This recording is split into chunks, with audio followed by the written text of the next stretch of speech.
everyone. Thank you so much for joining in. Okay, let me see if I can hear. Okay, let me know if you guys can hear me well, see me well. It's a beautiful Friday afternoon here in Vancouver Island. Please let me know where you're tuning in from. Sorry about the delay. I was having a bit of lag, and the camera decided not to work. Maybe it's Friday. Anyway, all right. So today I just wanted to continue working on this demo, and before that, I just wanted to mention that tomorrow I'm having a free live webinar. It's a masterclass on brushwork mastery. So you have that caption sliding below, so you can register with the link in the comments. Also, I have a Facebook group, so you can please join. It's for beginners who want to level up their oil painting. Very much. There's a beautiful group with wonderful students in it. So yeah, so please feel free to join. And as you are tuning in to this broadcast, please let me know where you're from, what you guys are working on. Is it painting that you guys are working on? I would love to hear. And anytime during the chat, if you're not able to hear my comments or the feed goes dead, please let me know in the comments as well. All right. Okay. So this painting right here is what I started maybe yesterday or day before. So I had a live. So I did a quick block in maybe 45 to 50 minutes. So today I'll just be working over it. I'm not sure if I'll be able to complete it, but I'll try my best to make as much as possible in the next 40 to 45 minutes. So tune in. If you have any questions, please let me know.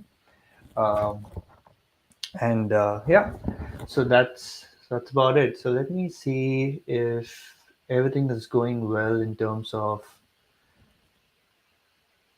volume. Okay. All right, seem to be okay. Yeah. All right, people able to hear me.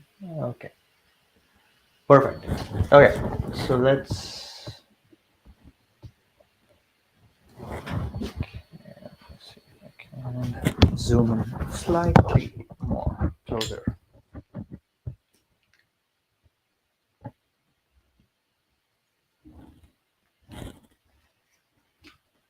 There, much better.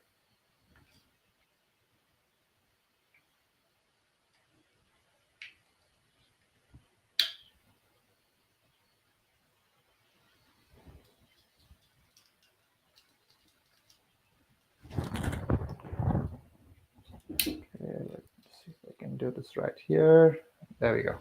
Okay, perfect.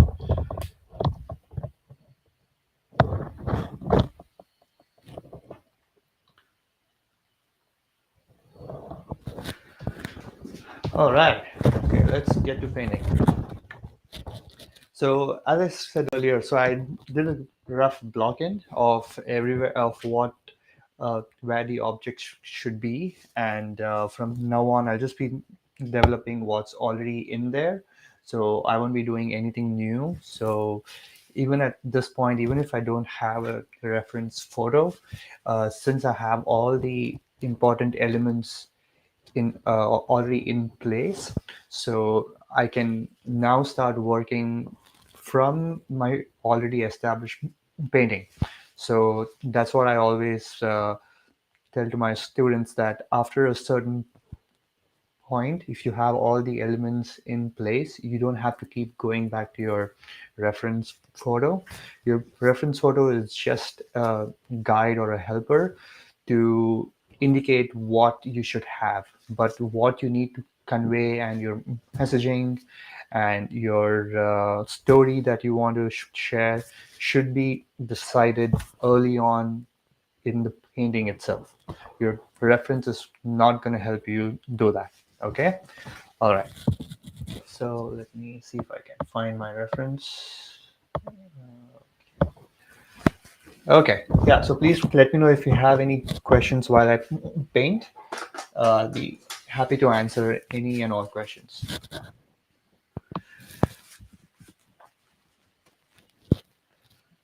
Okay, so if I see if I have got this blue.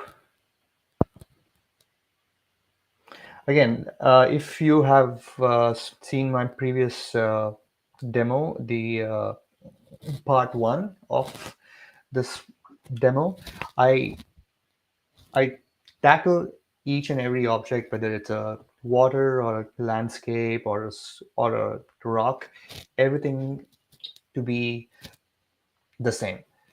We don't we don't have to differentiate between these elements, because if you can understand how form works and if you understand how light works, that's all you need to know. Without knowing how to draw a rock or a, or a mountain or a tree. All right. Okay, that's a bit too dark.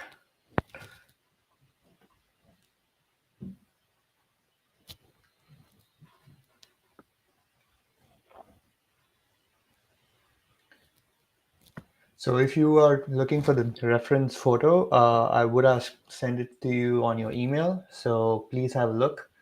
So if you are part of my group, which is the oil painting tips for beginners, then I would have sent you an email with the link for the reference. So if you want to give it a shot at this reference as well, you can do that, and I'll be happy to provide you any guidance as you work on it.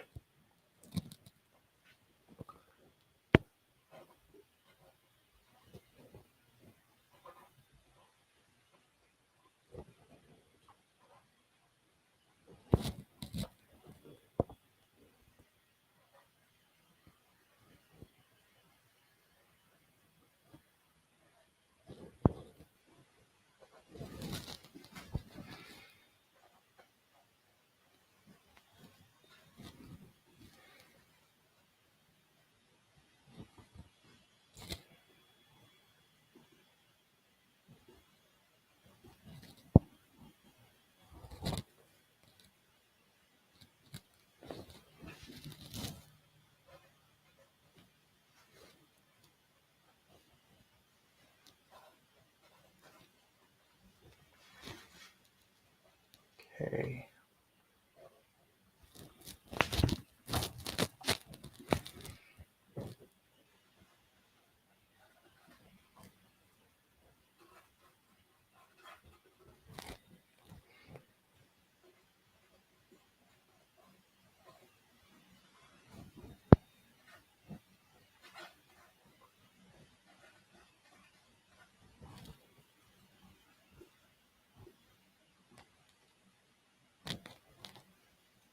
So tomorrow at this time around 1 o'clock, I'll be hosting my live workshop, which is on brushwork mastery. So if you haven't yet registered for it, I would highly recommend.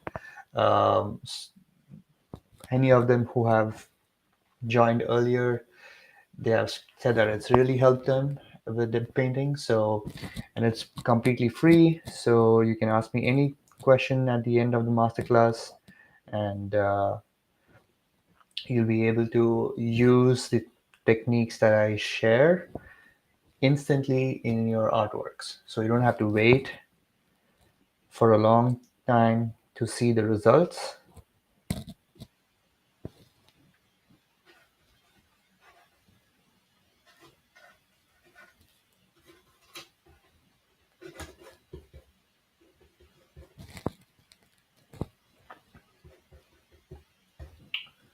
Okay, so somebody's okay. So somebody asked me what canvas is this. So I'm working on a linen panel. So I have attached my linen roll onto a hardboard.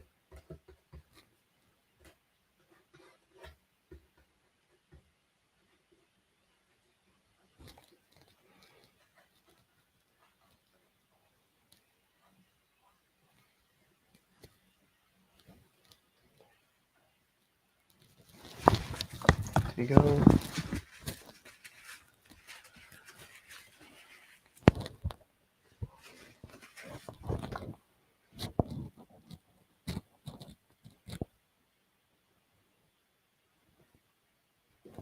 One thing what you have to understand is when you have so many waves and different movement of water happening, all you have to do is just pick one pattern, and you just need to continue that pattern once or twice, because it's water is too much complex. So you just have to pick one simple pattern, and you need to make the audience believe that this is what's happening, right? So you're not trying to copy the scene. Okay, so we are not I'm not encouraging you to copy the scene at all. All we are trying to do here is trying to get the movement we are trying to get the movement of light as it hits the object.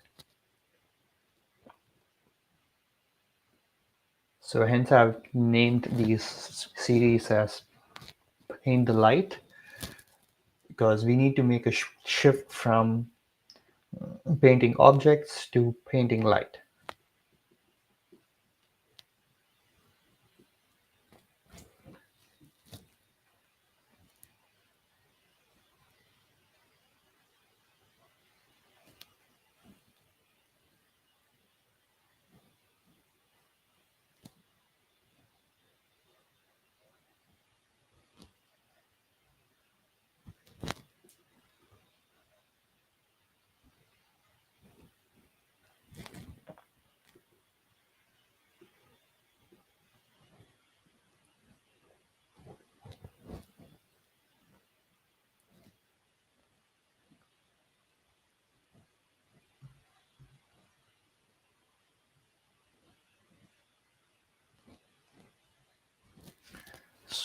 Some of them have issue with painting water, but again, as I said, I think you just need to change your idea about how, like, why is it that you have issue painting water, but you're totally comfortable painting, like, say, a tree or a rock or a flower, right?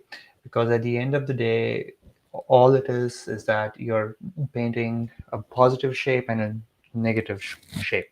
So if you're able to see all the objects around you as shapes, as an abstract shape, so that's all you really need to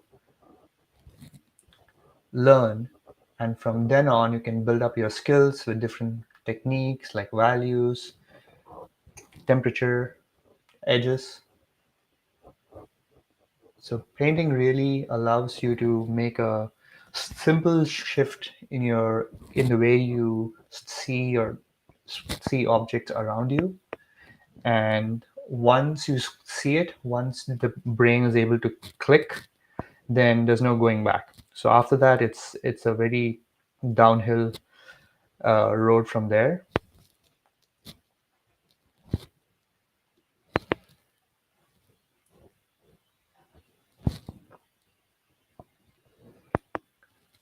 Let me know if you have any questions.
And also let me know from the next demos, what it is that you guys are looking for, so that if I can incorporate it, I'd be happy to do that.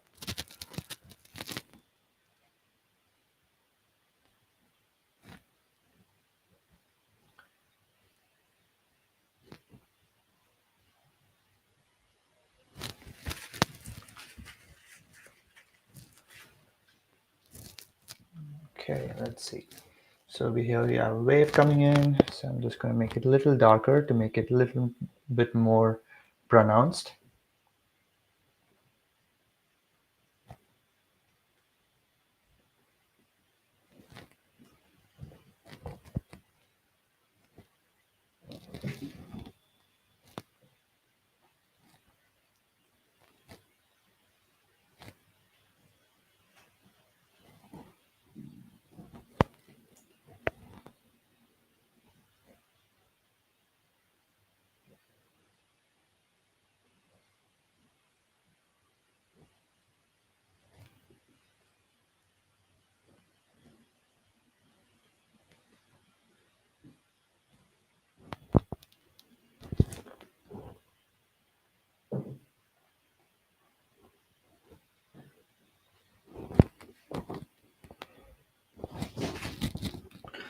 Whenever there is a break, there are all these colors happening because of the reflection from the surrounding, and it's not just from the sky.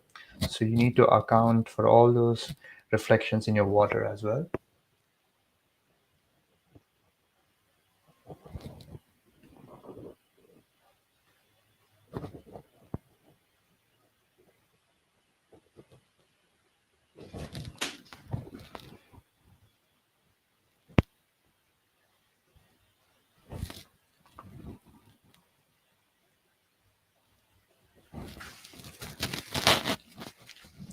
The more abstract you have it, the more easier it gets. So just try to keep all your shapes very abstract.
So because of a very high, so whenever the break happens, the water around here almost acts like opaque, so it's able to get all the light from the sky or from the sun. So hence you are able to see such a high white reflected light from the sky.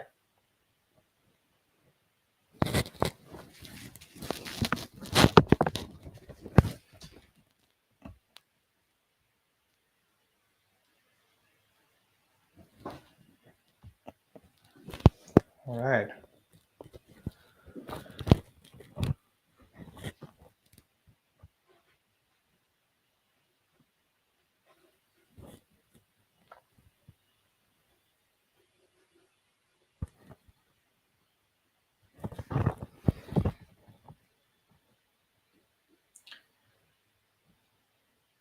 Let me know if you have any questions. Okay. All right. I have one question here. So, which is the foreground and what are you trying to do with the background? Okay. So, what I have here is, so I'm trying to keep this one plane here as my foreground and everything behind as my background. So the way I have it is I keep my planes very simple. So the more simple your planes are, the higher the impact you have. So try not to have too many planes in your composition. So the smaller the planes, the higher the impact. So usually I have maybe 2 or 3 planes. So I try to keep all my values very close in that particular plane. And when I move on to the next plane, if it's behind or forward, then I assign different value scale for that plane. So if you're able to assign it consistently for all your planes, it gets much easier and you'll have a higher impact. So if you just have 2 planes, you have the most impact, and as you add more and more planes, the impact keeps going lower and lower. Okay, so that's how I have my planes. So I'm going to have all these planes as one, and then everything else behind as the other. So let's see if everything's looking good here. So right here, change that.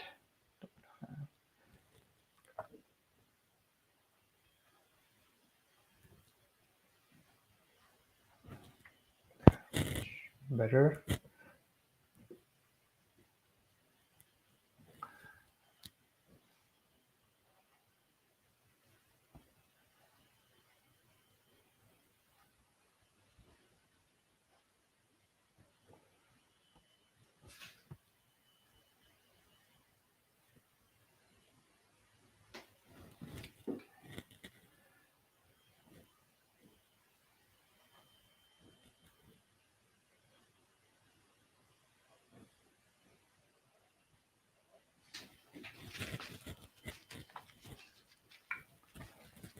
All right. Okay. So now what I'll be doing is I'll be working on this plane over here. I just want to complete that so that I don't have to go back to it again.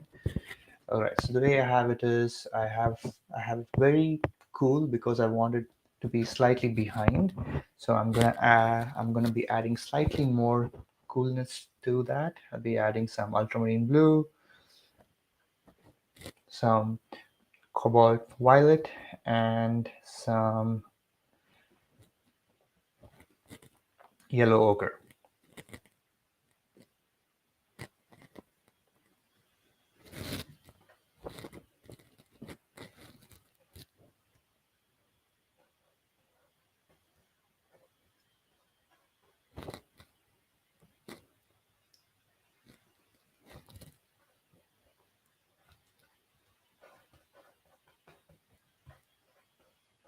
Trying to keep it very warm.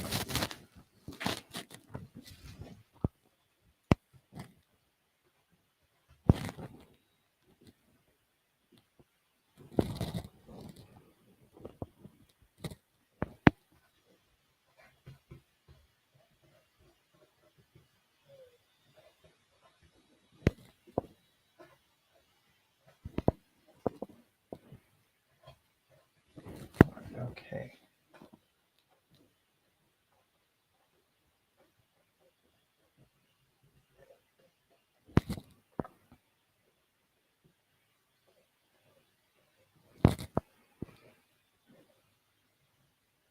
So as you see, because I have already done so much work in my block-in stages, all I'm re all I'm really doing here is just trying to finish uh, whatever gaps there are, right? So there's not much work to be done if you already have your block-ins very strong. So that's what I encourage my students within the art. So I have my art program where I help artists to reclaim their inner voice, and also help them to discover their own voice. So it's a very comprehensive art program, and I would highly recommend you to connect with me if you're serious about your art journey.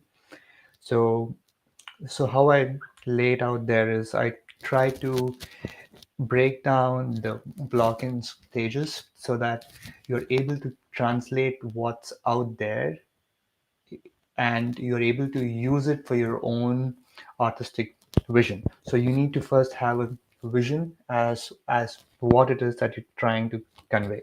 So the more clear you are with your vision, the more easier it is to get through the painting. Sometimes we talk about how quickly or how slowly one needs to paint, and I feel it's nothing to do with how fast your hand moves, but I think it's much more to do with how clear you are in terms of what it is that you're trying to convey. So if you're able to understand that the road from A to B, if you know that road exactly, it gets easier to walk on that road.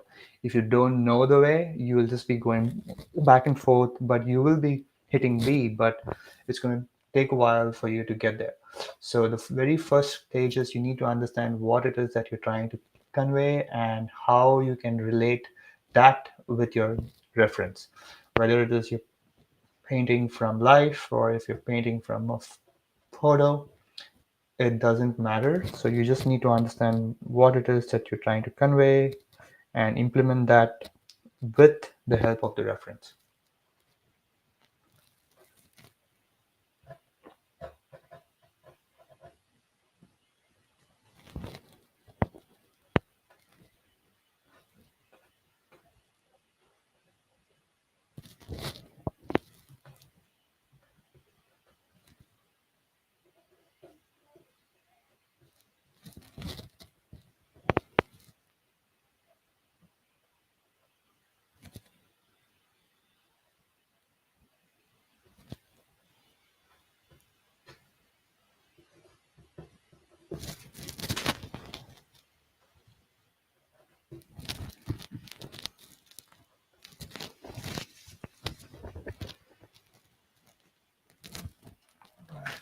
Okay.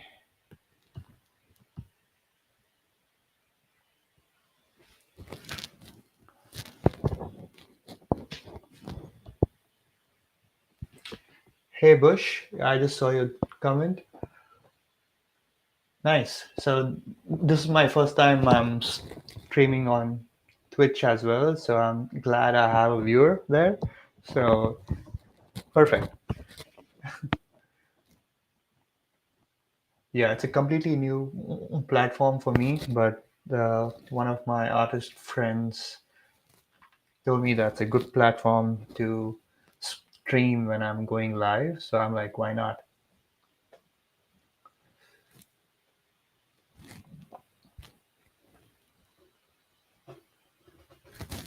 Okay.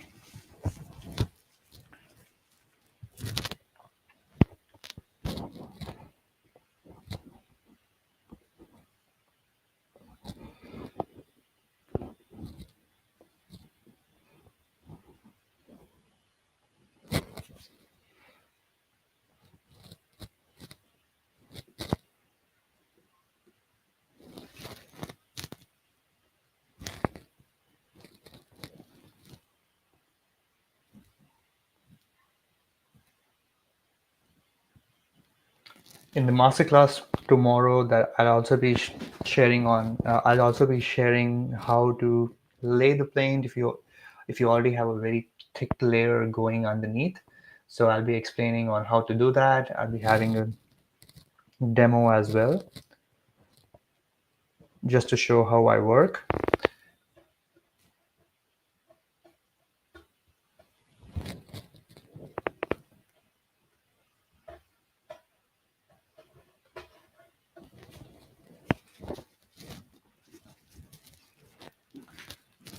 Okay, so I have that.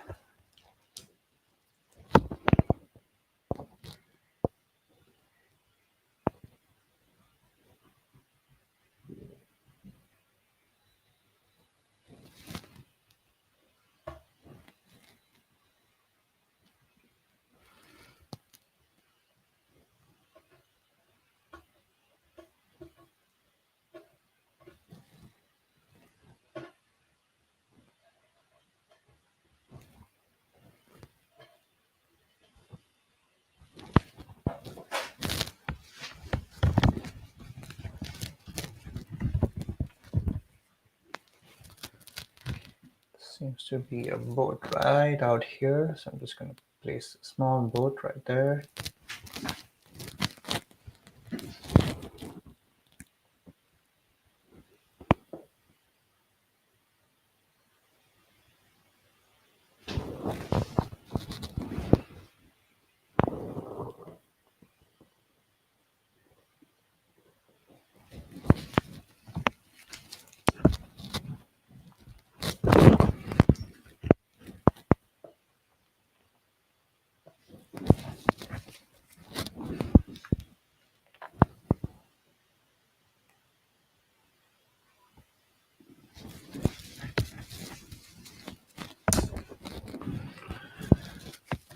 All right. Okay, so that's done. So now I'll be just working on the sky behind. I really enjoy adding sky to an already ocean bed because the sky above the ocean is just it's a bit different than all the other skies. So it has a lot of atmosphere as it rises up, and then it starts to form the clouds. So I really enjoy having a really good sky above the ocean bed. Um, so yeah.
Okay. So I have that really again, clouds are opaque in a way. So you if there is a light reflecting on it, it either absorbs it or it gives it back. So all these clouds here are able to give it back, hence you're able to see that very strong light uh, pushing back to the sky. Okay.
Again, when you're trying to have sky holes for all these trees around here, even if you're able to pick up some of the greens, just make sure your brush is clean before you go back, or you really need to know how to move.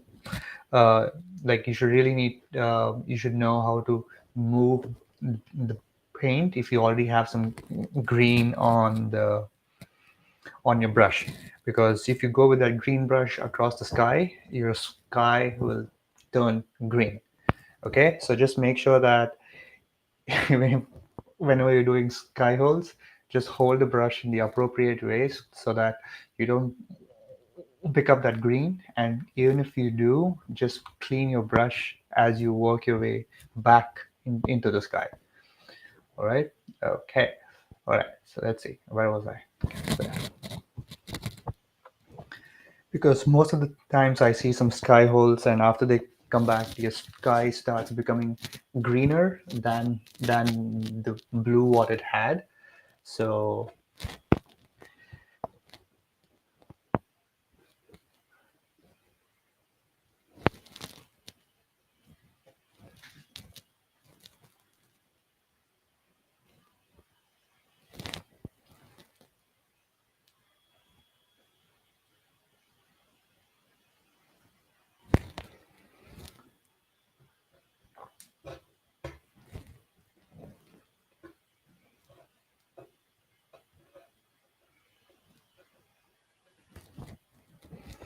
and you really don't need to have a smaller brush than this, even for sky holes, because all you're trying to do is just add some of that blue that you already have on your palette and just gently enter it between the trees.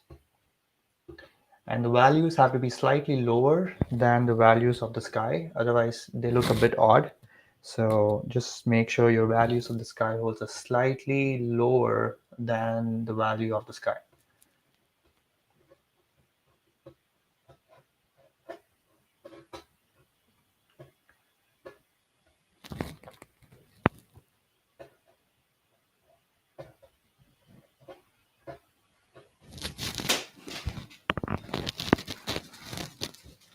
All right. Okay, Jolene, thank you. Perfect. Yeah, yeah. This time I started to stream on more channels, so I'm happy to see so many new faces tuning into my live. All right, so I just want to finish up with the sky up here. Um, so here it's going to be slightly more bluer because as the curvature of the Earth starts to add up, and as it goes up, you'll have it slightly more bluer than when it was closer to the surface. So for that, I'm just using ultramarine blue and some cobalt blue. Again, it depends on what's going on over here. So you really need to judge what paint and what values you need based on what you already have here.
Okay, let me know if you have any questions so far as to what I've done.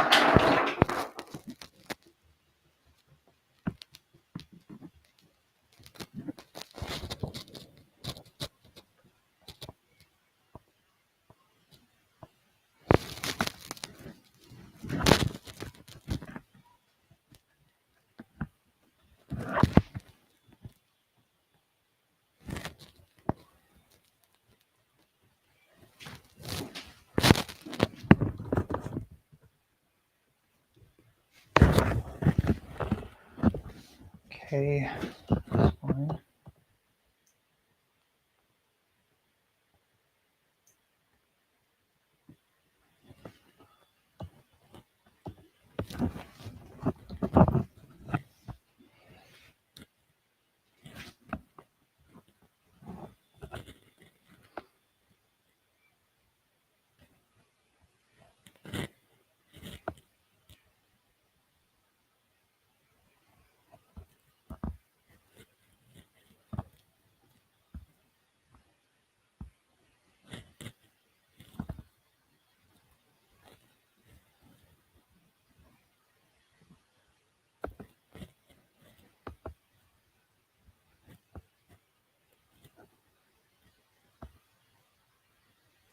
Again, clouds are almost part of the sky because of the distance between where you are standing and the sky. So you need to make sure that your sky doesn't look like a cutout, because since the distance is very far and you have so many other objects before that, and since you're trying to distinguish those objects also in your foreground and the background. So, in relation to those, you need to understand that the sky and the clouds are way far compared to all the other objects. So, you need to slightly be more careful with the edges, with your clouds and the sky, so that it doesn't look like a cutout. Okay.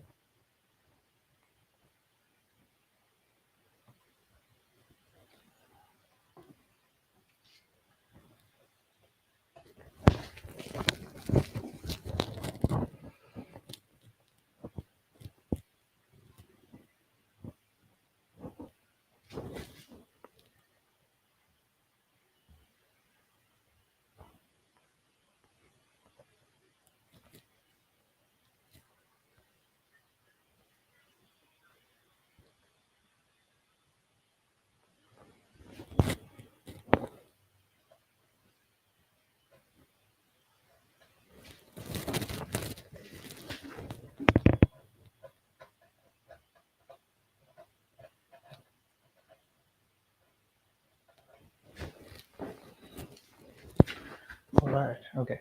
So the only thing that I haven't done in this painting, in this demo, is the rocks over here, which I'm going to do right now. So meanwhile, if you have any questions, please put it down in the comments. We'll be happy to answer any and all. Okay. So let's see what's happening with this rocks in the foreground. Let's go and dark a little first.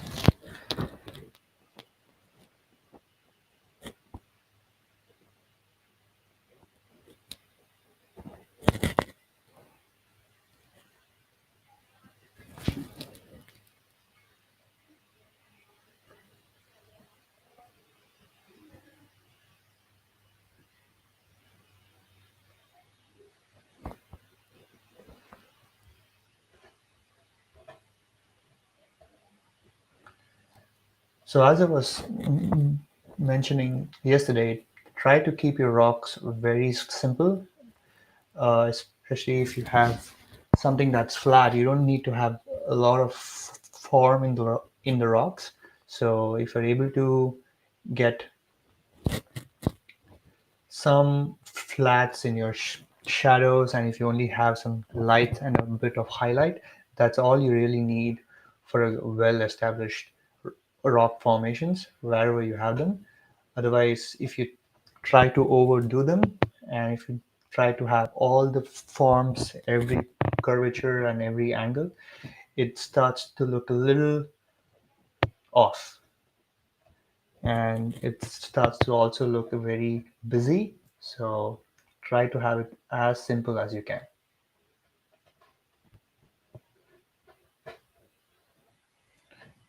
because all you're trying to do is convey to the audience that there is a rock formation here, and that's all there is. Okay. So here also.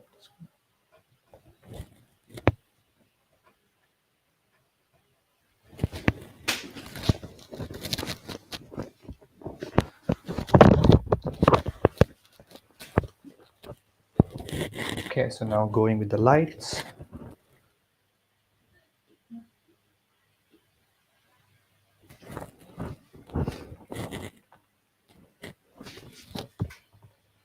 Let me know how I'm doing on time. Okay, it seems to be fine. Okay. So,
I don't quite remember which beach this was, but it's one of the beaches on the Vancouver Island. We have so many photos of these beaches, and it's really hard to sometimes remember which beach we had been to.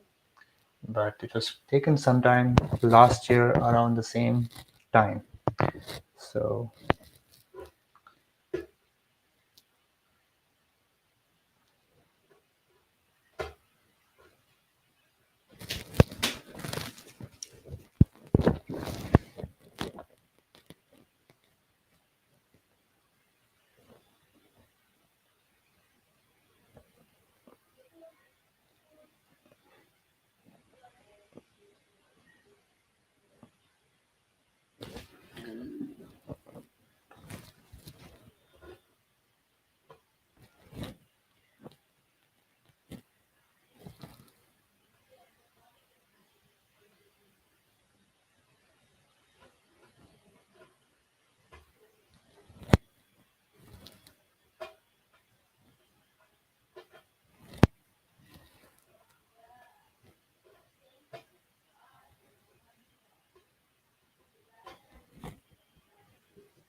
okay, so just a few notes here and there, and I think we should be fine.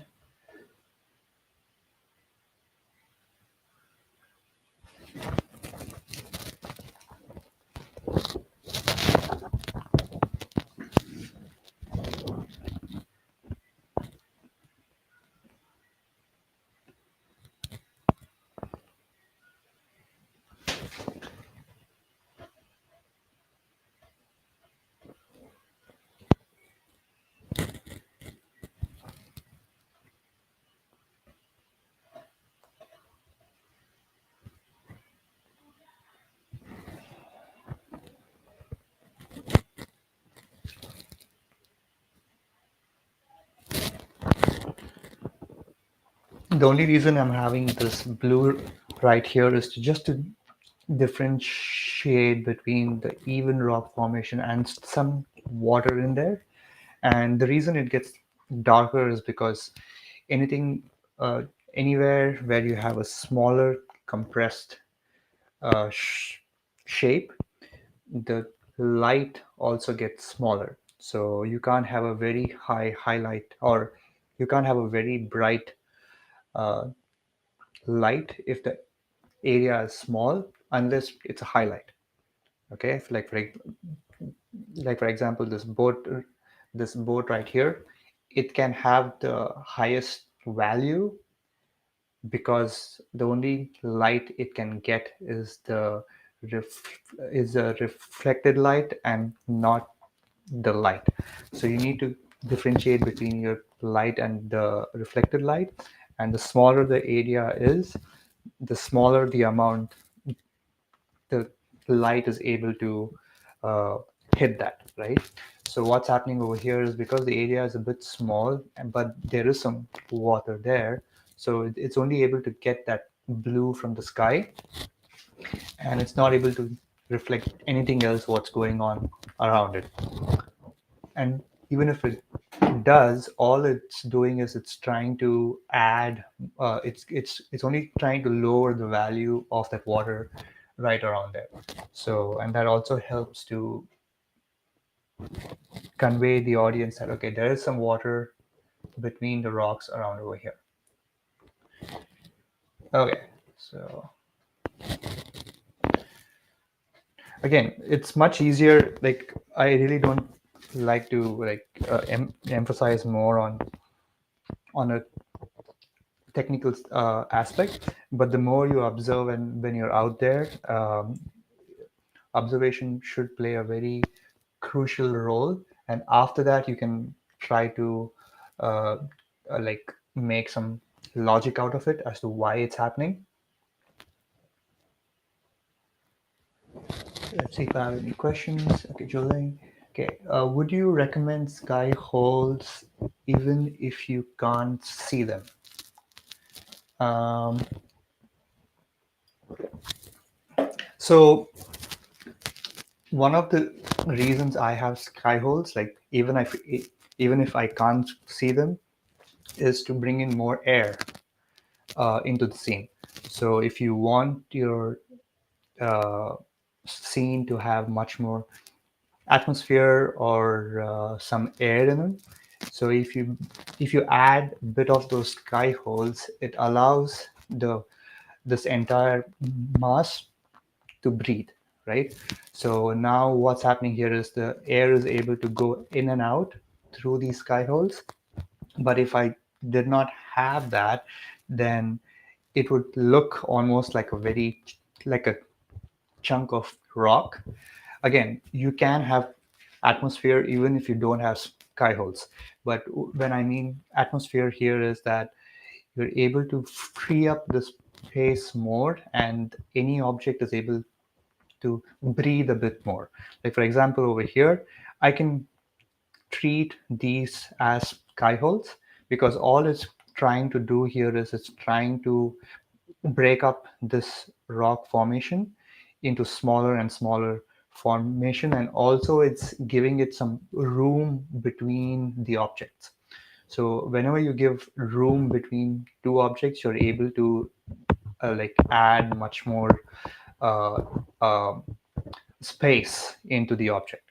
So in fact, what I've done over here are also in a way sky holes. So sky holes are not only here, but they can be anywhere in the painting. If you want to add more space between the two objects, if it's compressed and if it's densely packed, so add a bit of sky holes of whatever is around between those objects, and you'll be able to get more out of the air and the atmosphere than overdoing it. I hope that helps. I hope I conveyed it in an easier way. So let me know if not. Okay, so what's left? Okay, so I'm okay with the rock formation there. Let's see how it looks on the camera. It should seems fine. Okay, so now all that's left here is I have some mountains back there. So I'm really not sure what those mountains are, but I'm just gonna add a bit more dark. So I really enjoy having space in my paintings. So I really try to go for the air and the space, because if you're able to understand how space works, then it's much easy to uh, do less, and you'll be able to having maximum impact with just a small amount of brushstrokes.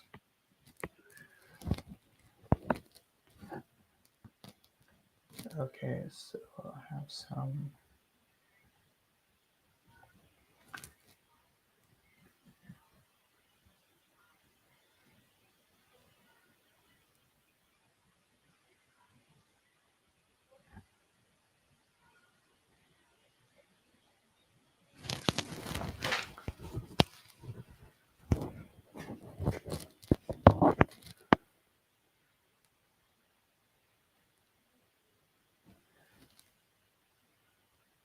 Okay, so I have a comment here. I never thought about a painting having air. Good concept. Yes, everything exists in air. Like everything exists in the space around you. So you need to understand that. Like if I'm standing here, I'm standing in the space that's around me. So even the rocks and the clouds. So the clouds are as much a part of the space around it as much as the space is around the cloud. So, and it's not that the object starts and the the space ends, but the space and the object are one and the same. So whenever the object is turning, and it's going from light to shadow, it's turning through air. So you need to bring some air into that transitions that you have. Otherwise, what's going to happen is it'll look like a cutout. It look like you have added that object into a scene, and it's much easy to remove that object, look like a whole, and to incorporate the air and the space within the object as well.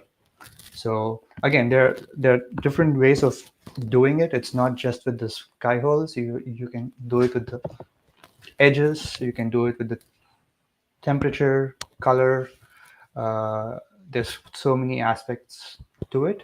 But yes, so air and color and atmosphere are one of like the three criteria which I look for, because you can have a very good technical skill, but if you're not able to convey the air and the atmosphere, and if you're not able to have the objects part of the whole, then painting looks like a cutout. It's like you are cutting out the objects and pasting it onto this scene. So if you're not able to remove the object from the scene without disrupting the scene, then it means that you have a cutout. Okay, so just make sure that whatever you do, you don't end up with objects looking like a cutout. So try to incorporate more of that air and the space.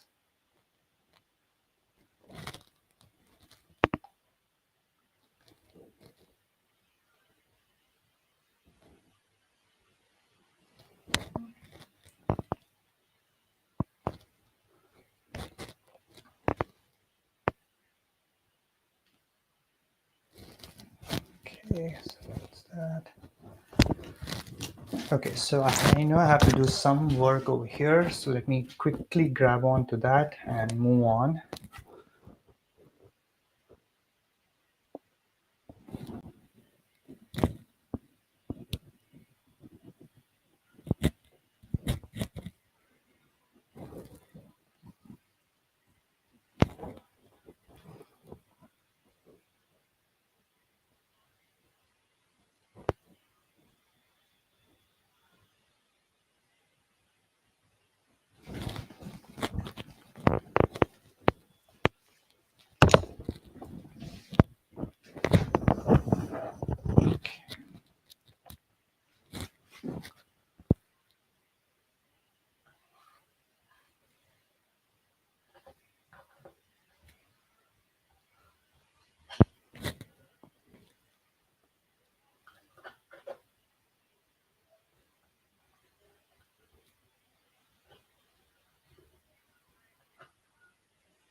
Let me know if you have any other questions while you guys are here.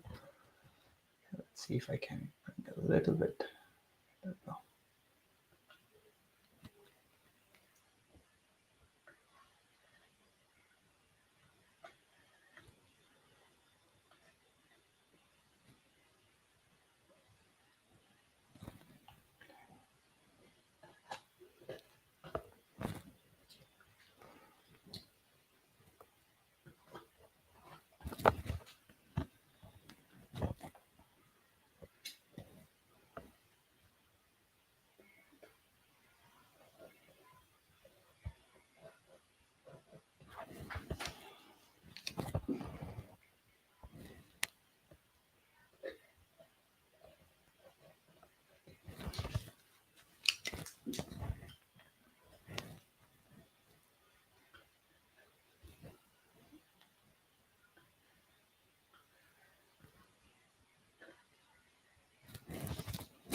There we go. I think that should be fine.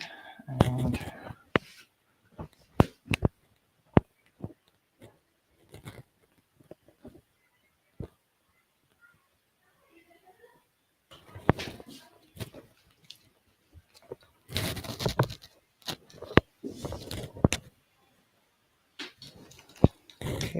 any other questions so far? Please let me know. Okay.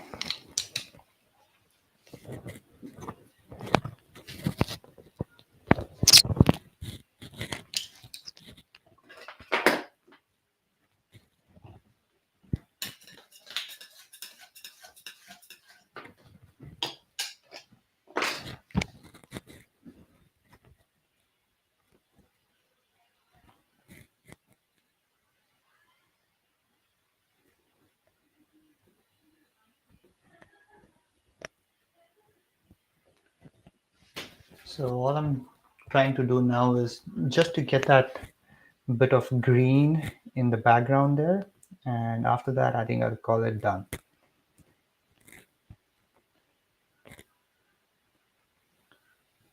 So again, just to repeat, tomorrow around this time at 1, I'll be having my brushwork mastery webinar. So it's completely free. So if you're interested in learning all these concepts, so it'll be for about an hour. So if you're interested, please book your spot.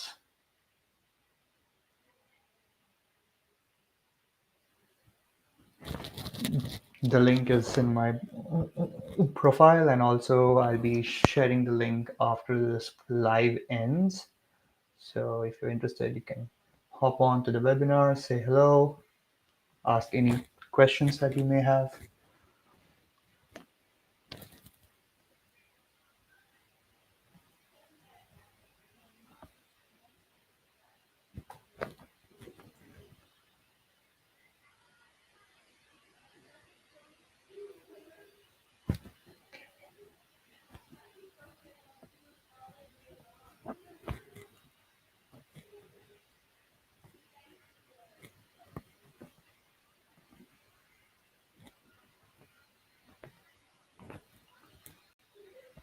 Okay, so here.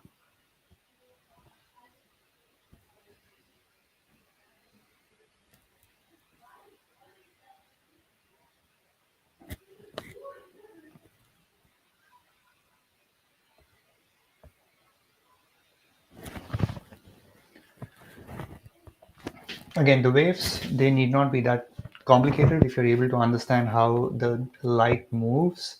So for example, over here, if you just imagine this to be an apple, I mean, it's a long apple, but just imagine this to be an apple. So you have the apple on the light side, and then it goes into the dark, right? So there is not much transition happening there. So if you continue that form throughout your waves, so that's all there is to it for doing waves.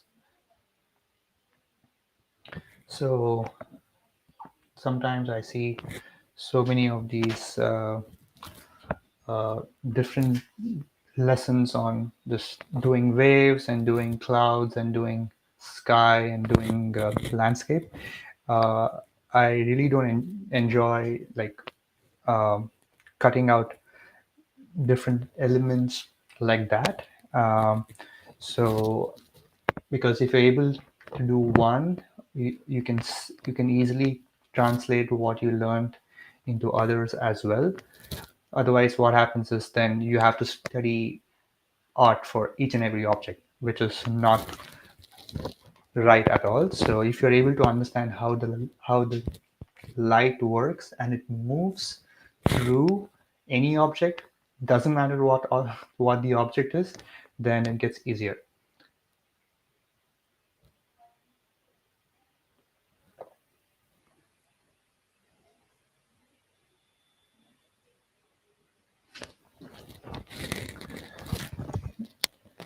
Okay, Joan. Okay, she says I painted a painting in plein air yesterday.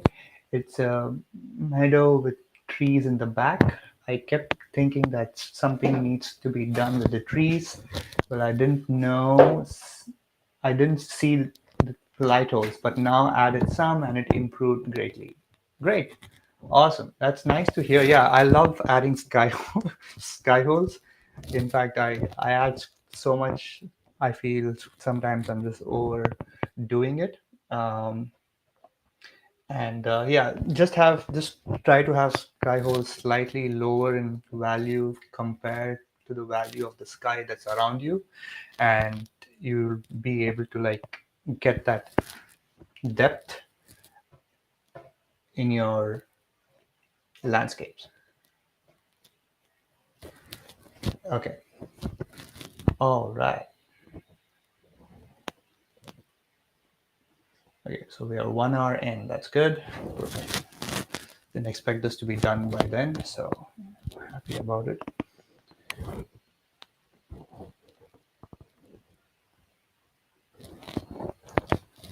So if you again see the dynamics, what's happening over here is that you have the light, then you have the wave going down.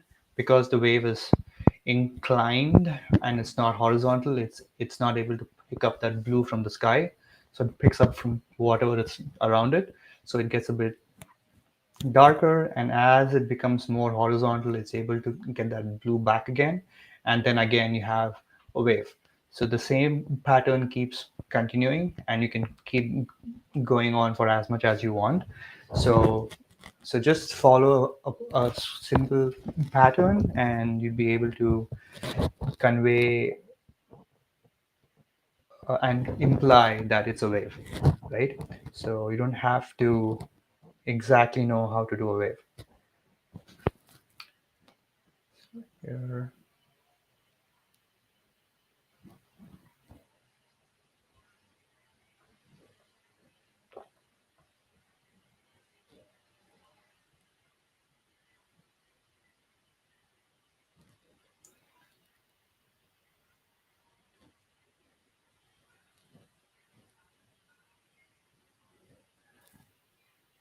Okay, I think if I do more, I'm going to ruin it. I'm just going to leave it here. Um, Probably come back later.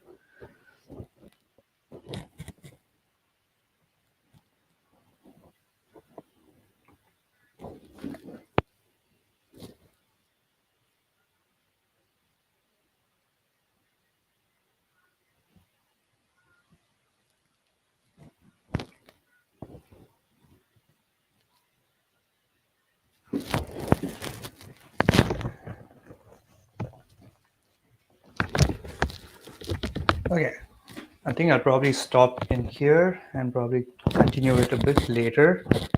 But I won't be adding anything much, so it's just some finishing details. But I think this is all I'll be doing in terms of my composition and things like that. So I'll assure you I won't be adding a lot of things after this. So, and just try to spend some time finishing the piece, because all you have done at this moment is you've added so much, like you have simplified the object like very much. So at the end, if you just add some small details, it need not be a lot. Like for example, the boat or the sky holes, or like all these camping ground that's happening in the back. So just the small details, and it'll help to enhance the scene greatly than adding those details from the very start. So as you saw, like from my first demo, I didn't really care about anything else. I didn't even care about that boat nor the camping ground in the back. So it doesn't, like, all those things are very, very small. But sometimes when we are starting out and we are thinking in terms of objects and not shapes, we tend to go and do those objects. Like, for example, all this camping stuff and everything else. So instead of doing that, first try to understand what important elements you need in your painting, and after that, in the very end, try to add those small details, because they will eventually enhance your overall work. Okay, so I think that's about it for today. So thank you for being in here for almost an hour. uh, sometimes it's helpful to have people around while I do some work. So yeah, so just to recap, tomorrow I'll be having a free brushwork masterclass. So if you're interested, you can book your spot. I'll be sharing the link, and it's also on my Facebook and Instagram profile, so you can uh, book your spot there. And if you're interested, you can join my Facebook group where I'll be adding more and more techniques and tips for oil painters. Yeah, that's about it. I hope you guys have a wonderful Friday. And if you have any questions from what I did today, you can lay it in the chat below. I'll be able to look at it after and answer it next time in the demo. So probably I'll go live once more on Sunday. So that's my plan, around the same time, one-ish, because it seems to work out for a lot of them. So 1 o'clock, I think that's my standard now. So we'll see how that goes for some time. Okay. All right. So thank you so much. I'll see you guys tomorrow for the masterclass. And happy painting and enjoy your Friday. Okay. Thank you. See you. Bye bye.